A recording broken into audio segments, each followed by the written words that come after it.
Panguva ino ZANU-PF yapindira panhau yeopposition, nhau yaSingizwe Chabangu naNelson Chamisa zviri pachena kuti Singizwe Chabangu anoshandira ZANU-PF.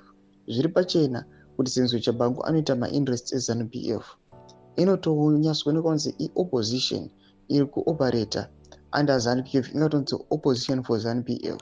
Zvisarapenda mashoko anobuda panguva ino, tiona kuti vakomana vaRakachi ED veMarsh West vauya vachisapota Singizwe Chabangu pamusoro pemashoko ari kutaura ekuti Nelson Chamisa haangabve all the way achiuya achidhama masupporters from the Citizen Coalition for Change achiresigna onofoma imwe bato. Dodibva subscribe or like on the bell icon.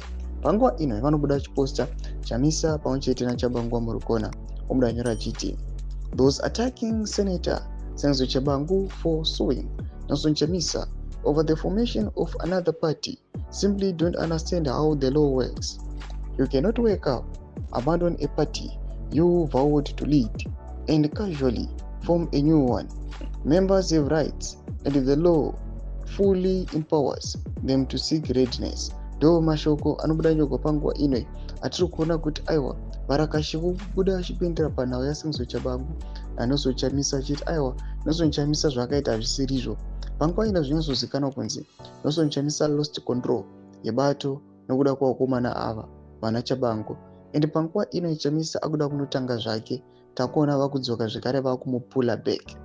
Ikwesheni yasara iri muvanhu yekuti Nelson Chamisa panguva ino, let's say asucceeda in making another new movement, zvakunyatsobuda pachena kuti Singizwe Chabangu achanouya achinokonzeresa chaos again for that movement.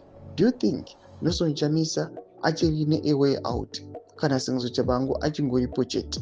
Mashoko ari kubuda panguva inonyatsoonekwa kunzi Nelson Chamisa might be locked aiwa inside a vacuum. Pene comment section medu dzafukuro aim uri kudii pamusoro pechitiko ichi. So subscribe or like, check on the bell icon.